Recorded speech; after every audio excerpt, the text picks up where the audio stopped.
bonjour. Merci de m'avoir invité.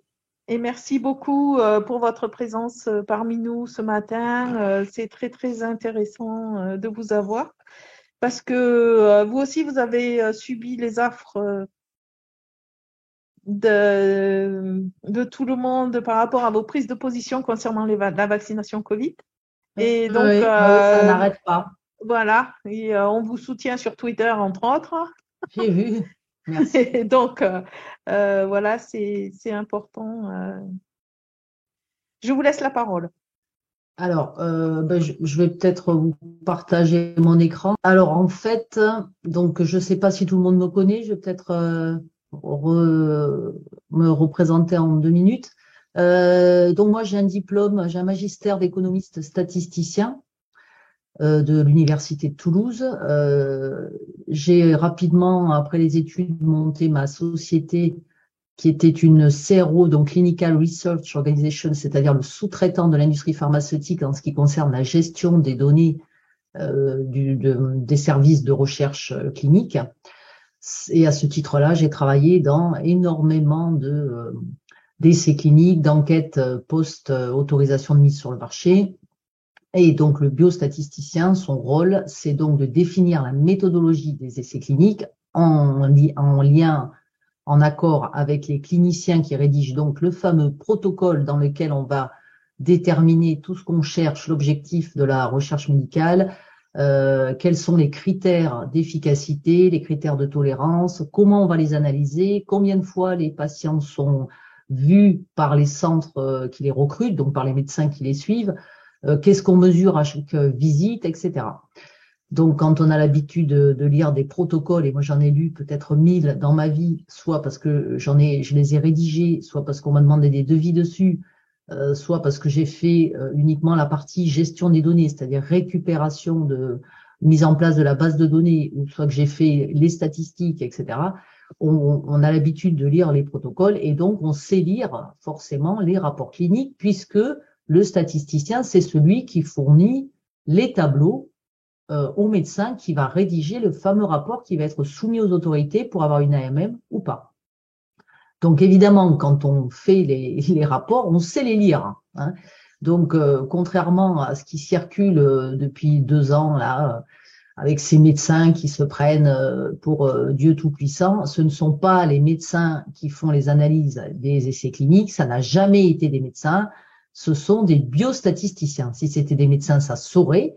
Et en général, les médecins qui se prétendent biostatisticiens, je ne sais pas s'ils sont bons médecins, mais souvent ils sont très mauvais biostatisticiens parce qu'on ne peut pas avoir 12 000 casquettes et être bon en tout. Voilà, moi je me prétends pas être médecin, je soigne pas de patients, mon métier c'est la biostat. Et à ce titre-là, quand on examine les documents Pfizer, on s'aperçoit quand même qu'on a un certain nombre de problèmes. Alors, je vais peut-être pas tout vous résumer. Ce qu'il faut savoir, on va partir d'une diapositive. Il y a deux finalement, il y a deux choses très très importantes sur la base desquelles on peut discuter. Alors, c'est cette diapositive-là. Donc, cette diapositive date du 22 octobre 2020. C'est une présentation de la FDA qui donc mentionne, la personne qui présente ça, mentionne une liste de ce qu'il appelle Possible Adverse Event Outcomes, donc de possibles effets indésirables. Et là, on voit quand même qu'il y a, c'est assez impressionnant. Donc là, déjà, il nous parle de Guillain-Barré, d'encéphalomyélitis, de myélite transverse, de convulsions, de narcolepsie, d'anaphylaxie, de myocardite, de maladies auto-immunes, de décès, de problèmes pendant la grossesse, thrombocytopénie, de thromboembolisme. Chez les enfants, le fameux, ce qu'on appelait le PIMS, là, le syndrome multi-inflammatoire, etc. Et donc ça date du 22 octobre 2020. Et cette liste disparaît complètement ensuite de toutes les réunions. Donc cette liste, donc qu'est-ce que ça veut dire cette liste? Ça veut dire qu'en octobre 2020, on a des gens qui savent déjà que possiblement on va avoir ce type de pathologie post-vaccination. Et ça, on n'en parle plus, ça disparaît complètement. Et on a la deuxième chose donc, qui est très importante, qui déjà nous alerte quelque part, avant même d'avoir la première autorisation de mise sur le marché, on a les fameux résultats sur l'étude préclinique de Pfizer, c'est-à-dire sur les macaques. Et là, qu'est-ce que ça nous montre? On voit, c'est le taux d'anticorps. Vous voyez, le anticorps neutralisant, qui est le critère qui a été choisi pour mesurer l'immunité. Alors, c'est un critère qui a été choisi, sachant qu'on n'a pas d'autres anticorps possibles, enfin, puisqu'on n'a pas d'anticorps spécifiques à la Covid-19. Donc, ils nous disent dans un document officiel de la FDA, on n'a pas d'anticorps spécifique, donc on va prendre les anticorps neutralisants comme étant le meilleur critère de mesure de l'immunité. Donc, qu'est-ce que ça veut dire? Ça veut dire que si mes anticorps montent, je prouve donc que mon produit a un effet sur mes fameux anticorps et que donc il est donc immunisant et que ça va donc protéger les individus qui vont le prendre. Et là, qu'est-ce qu'on observe sur les macaques? Donc 21, 28, là, vous voyez, ce sont des jours après première vaccination. Donc 3 semaines après vaccination, 28 jours après, 56 jours, donc c'est-à-dire à peu près 2 mois. Et qu'est-ce qu'on voit? On voit que les anticorps ils montent et qu'ils redescendent là. C'est très très clair pour tout le monde. Et à ce moment-là, on est en fait en novembre de 2020, c'est-à-dire même avant, on est à un moment où on n'a pas encore les résultats sur les adultes. Et à ce moment-là, qu'est-ce qui se passe? On a Monsieur Douste-Blazy qui, dans une petite interview, nous dit oui, c'est très bien les vaccins, il ne faut pas s'emballer. La durée de la protection n'est que de 2 mois. Et Monsieur Douste-Blazy disparaît bizarrement de la circulation. On n'en entend plus jamais parler parce que Monsieur Douste-Blazy, il a fait sa grosse boulette, quoi. C'est-à-dire qu'il a annoncé ce que personne ne veut annoncer publiquement, que les anticorps diminuent au bout de 2 mois. Alors moi, qu'est-ce que j'ai écrit? Donc j'ai repris tous les documents qui étaient à disposition. J'ai examiné comment ces produits avaient été mis au point, le temps entre le moment où la Chine publie le génome, le moment où les laboratoires nous annoncent avoir trouvé les premiers produits mRNA, enfin ARN messager, le moment où ils commencent les essais cliniques, et on s'aperçoit qu'en termes de délai, entre janvier 2020, où la Chine publie le génome du SARS, le moment où on commence déjà, où ils trouvent les produits, où ils commencent les essais cliniques, enfin, on a des temps qui sont absolument records. Alors, à gauche, vous avez le développement classique d'un produit, que ce soit un médicament, un vaccin, et à droite, on a ce qui a été fait pour les vaccins. C'est-à-dire, on commence chaque phase sans avoir terminé la précédente. Donc ça, déjà, forcément, on prend des risques. Alors, non seulement on commence chaque phase avant d'avoir terminé la précédente, mais en termes de taux de recrutement, on recrute les gens tellement vite qu'on se lance dans une espèce de course ou de concours en incitant les centres participants à inclure des patients, qui fait que du coup, rien que dans le délai pour inclure et pour les suivre, c'est-à-dire les inclure, c'est une chose, mais ensuite il faut les suivre. Donc déjà, ça pose question sur est-ce que la qualité du suivi, elle est correcte avec un temps d'inclusion aussi rapide.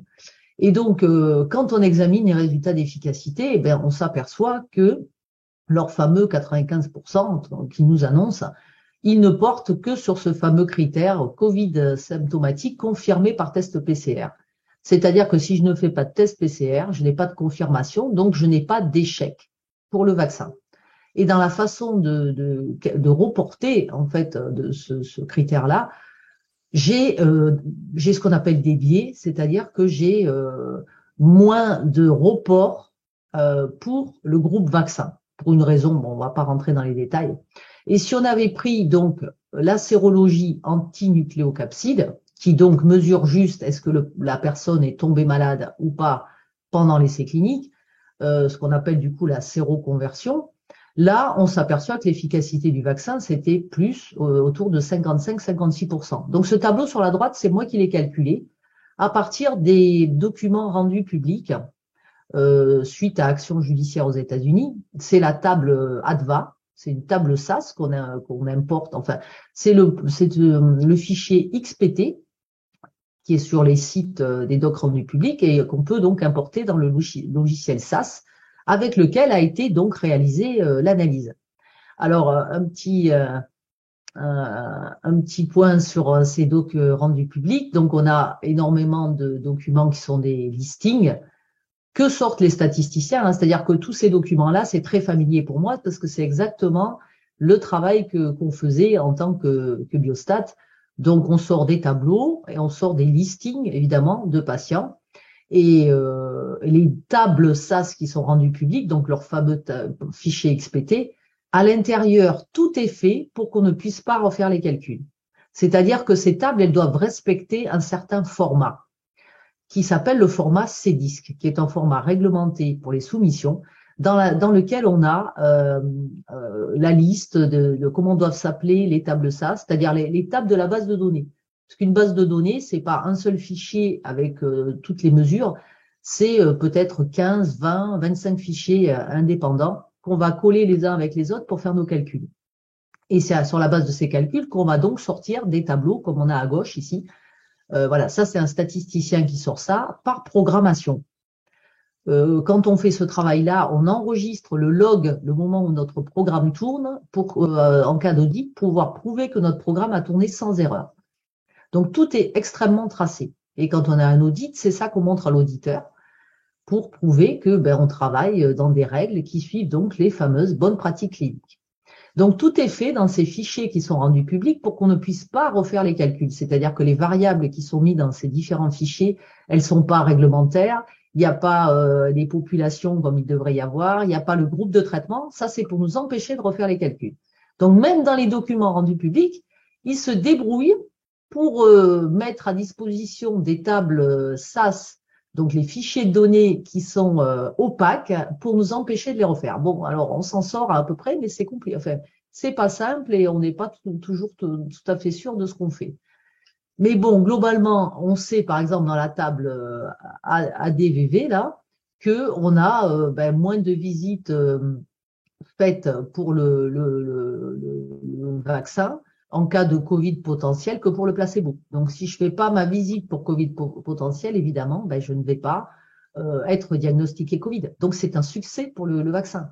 Donc, tout ça, ce sont des biais qui font que finalement, mon efficacité, elle n'est pas, je vais revenir à mon tableau résumé, elle n'est pas celle qui a été annoncée à 95%, ça on en est sûr.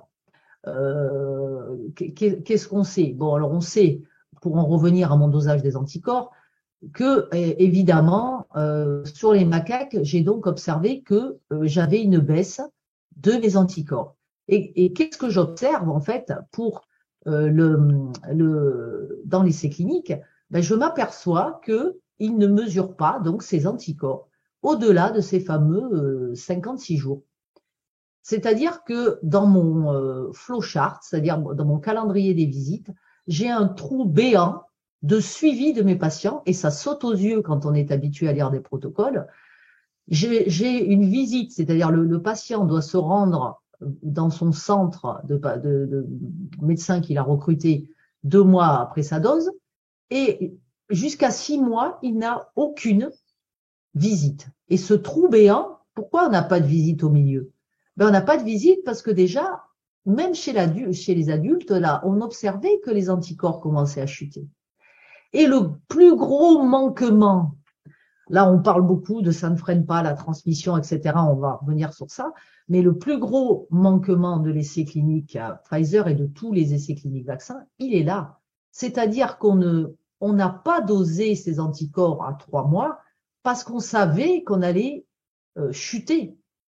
Et quand, en décembre 2020, on présentait le dossier, si j'avais une mesure là, où là j'ai mis ma flèche rouge à droite, qui était en bas dans les choux complètement, qui revenait finalement à presque au niveau initial, pas tout à fait, mais parce qu'il reste quand même encore des anticorps neutralisants.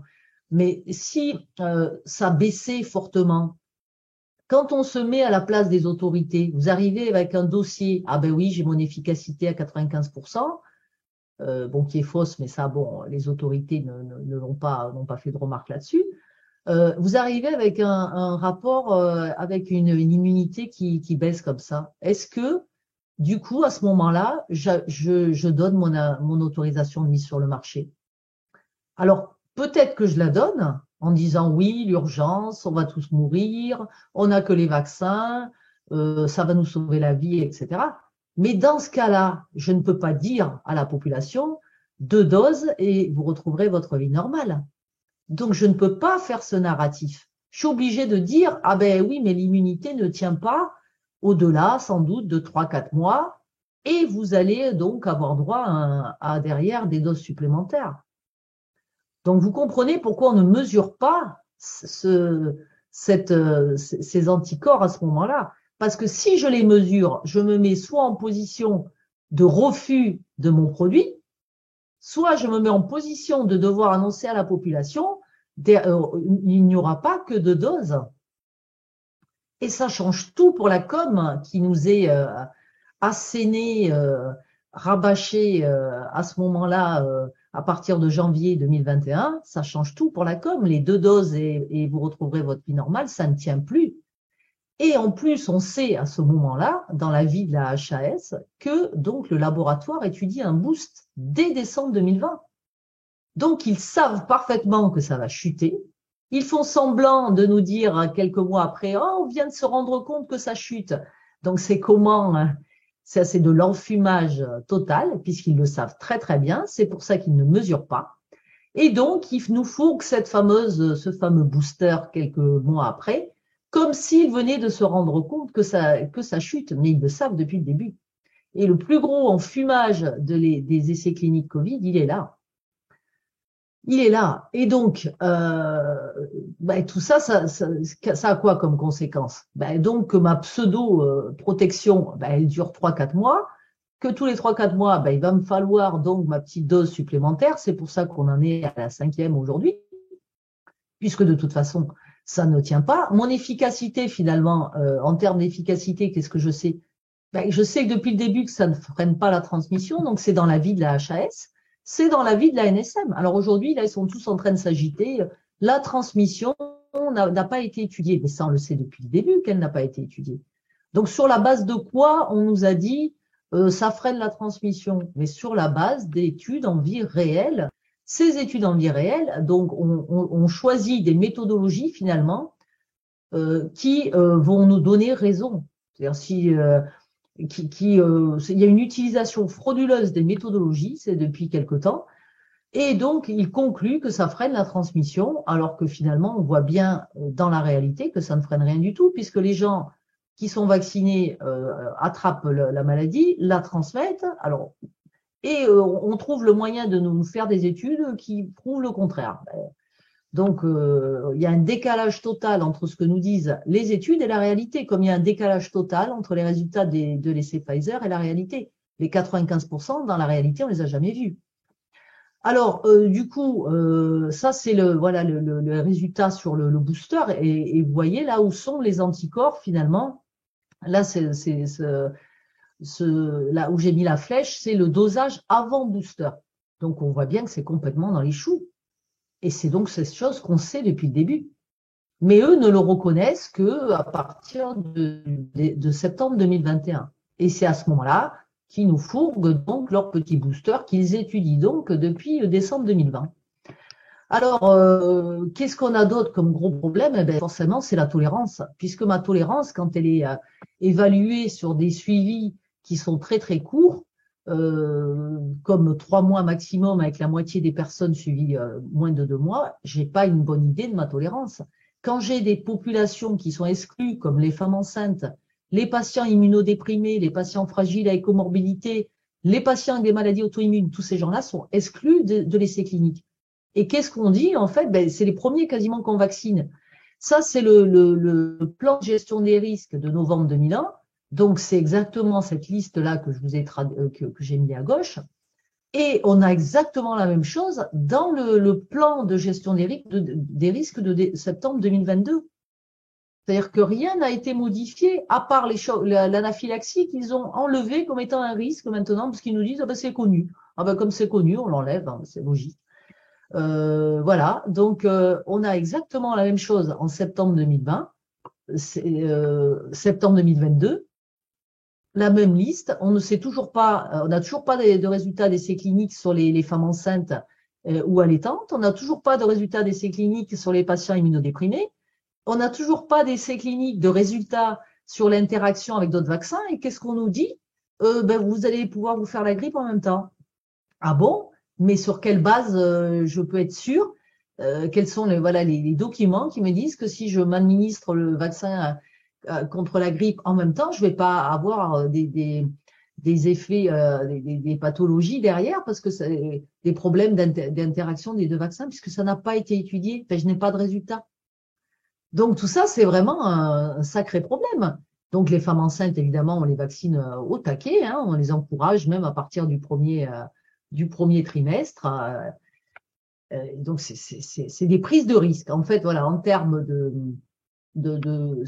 ça représente des prises de risque de vacciner certaines populations sur lesquelles on n'a pas de résultat, et notamment les femmes enceintes, puisque ça n'engage pas que leur vie à elles, ça engage aussi la vie donc du bébé. Et les conséquences futures que ça peut avoir sur le bébé en termes de développement, etc. On ne le sait pas.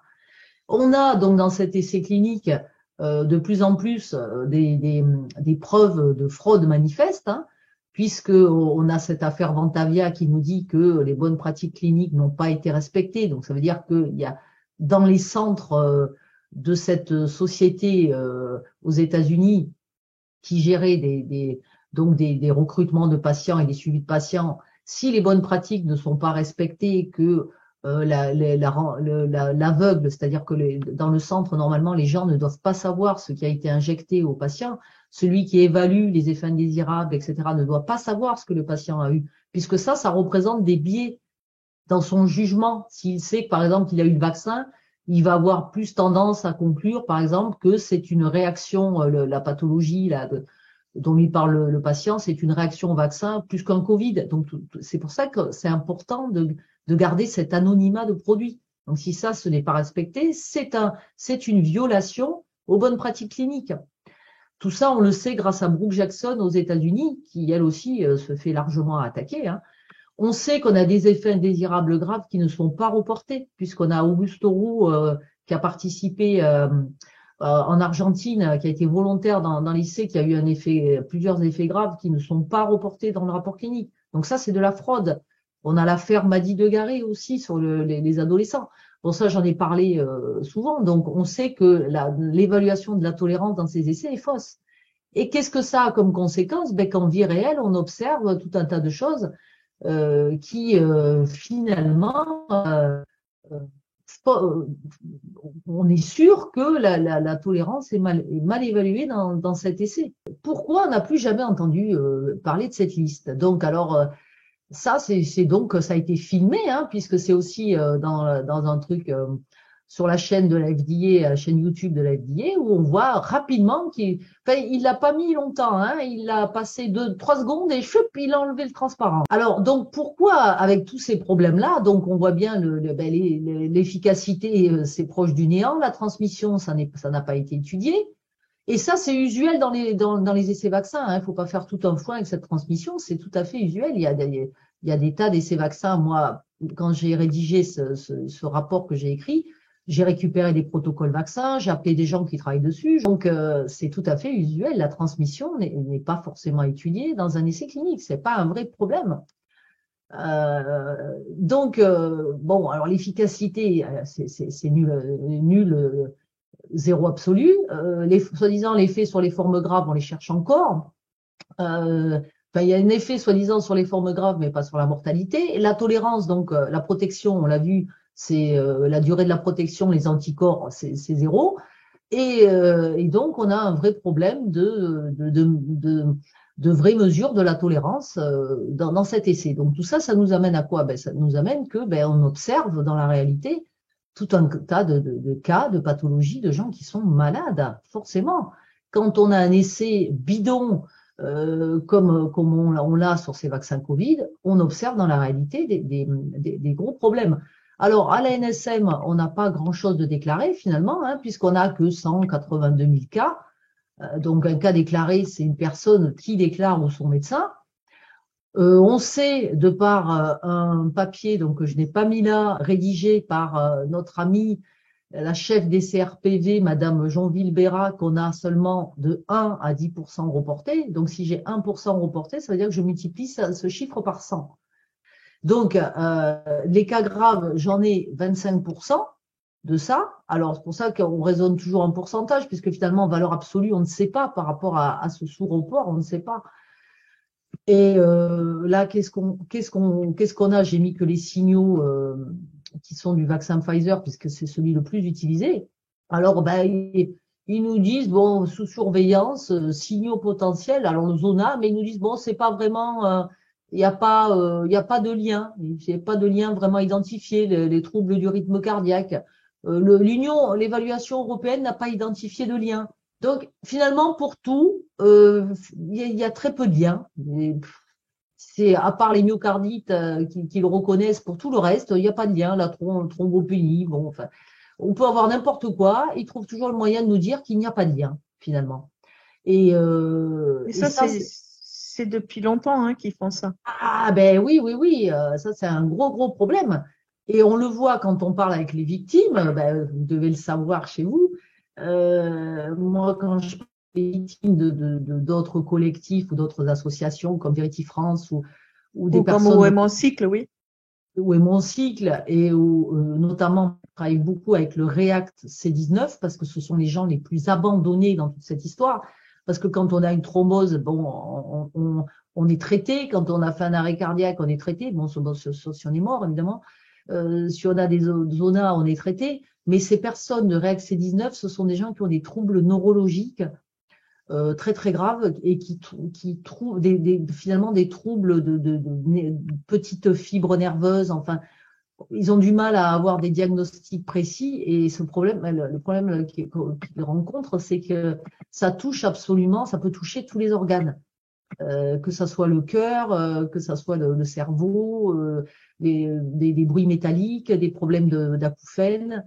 Et ces gens-là sont complètement abandonnés. Donc, c'est les gens avec lesquels je travaille le plus pour essayer de leur trouver des gens qui les soignent. Et c'est un gros problème. Et donc, quand on écoute ces témoignages, on voit bien qu'il y a vraiment une volonté des CRPV de ne pas noter tous les symptômes. Certains se demandent s'ils vont pas commencer une procédure contre les CRPV, puisque on a des courriers, des demandes d'examen toujours supplémentaires. On dirait que des CRPV font tout pour disculper le vaccin, en demandant toujours plus d'examens, de faire traîner, tout pour reculer l'imputabilité, toujours reculer l'imputabilité. C'est vraiment Malheureusement, l'objectif, c'est Christine, reculer l'imputabilité. Hein. malheureusement, Christine, ce que tu découvres avec les vaccins anti-Covid, ça fait très longtemps. Enfin, maintenant, tu le sais aussi. Oui, Mais tous les gens qui ont été victimes de la vaccination hépatite B, et puis après, tu as toutes les gamines qui ont reçu le garde d'asile, où tu oui. en as beaucoup qui te rapportent que tu as vraiment l'impression qu'on se fout de leur gueule, quoi. Ouais, mais c'est vraiment ça. Hein. Je sais pas, les CRPV, je pense que ça mériterait une bonne enquête de comment fonctionnent les CRPV, puisque cette volonté de discréditer absolument les victimes pour quelque part continuer à protéger le narratif, les vaccins sont sûrs, c'est absolument Clairement, là, on est répugnant, sur quoi. quelque chose de systémique. C'est-à-dire que c'est pas juste un gars qui fait du zèle, parce que si c'était un mec qui faisait du zèle, t'aurais pas 158 témoignages. Là, clairement, je pense que ce sont des consignes qui sont passées